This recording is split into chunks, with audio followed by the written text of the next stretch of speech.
अगर तुम यह चाहते हो कि तुम्हारा शरीर स्वस्थ हो तो केवल सोचने से कुछ नहीं होगा। तुम्हें रोज व्यायाम करना होगा, सही भोजन करना होगा, आलस्य छोड़ना होगा। यही अनुशासन है। अगर तुम यह चाहते हो कि तुम्हारा जीवन ज्ञान से भरा हो तो केवल यह चाहना कि काश मैं बुद्धिमान बनूं बेकार है। तुम्हें किताबें पढ़नी होंगी, ध्यान करना होगा, अपने भीतर प्रश्नों को गहराई से देखना होगा। यही अनुशासन है। याद रखना, चाहत बीज है और अनुशासन उसका पानी। बीज कितना भी महान क्यों न हो, अगर उसे पानी न मिले तो वह सूख जाएगा। ठीक वैसे ही तुम्हारी चाहतें बिना अनुशासन के मर जाती हैं। आज दुनिया में लाखों लोग सपने देखते हैं, लेकिन केवल वही लोग सफल होते हैं जिनके पास अनुशासन है, क्योंकि सपनों को हकीकत तक पहुंचाने का काम केवल अनुशासन ही करता है।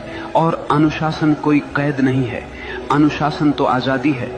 आजादी इस बात की कि तुम अपने ही आलस्य, अपनी ही कमजोरियों और अपने ही डर से मुक्त हो जाओ।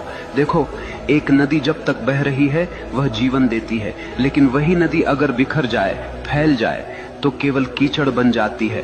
अनुशासन नदी के किनारों जैसा है जो तुम्हारी ऊर्जा को दिशा देता है, गहराई देता है और तुम्हें तुम्हारे मंजिल तक ले जाता है। इसलिए अगर तुम सच में वही बनना चाहते हो जो तुम चाहते हो तो केवल चाहने से कुछ नहीं होगा। तुम्हें अपने जीवन में अनुशासन की आग जलानी होगी। हर दिन, हर क्षण अपने लक्ष्य के लिए समर्पित होना होगा। और जब चाहत और अनुशासन मिलते हैं तो चमत्कार होता है।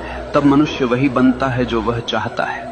मनुष्य वही बनता है जो वह गहराई से चाहता है। लेकिन याद रखना, यह जीवन कोई खेल नहीं है, यह तुम्हारी चेतना की यात्रा है।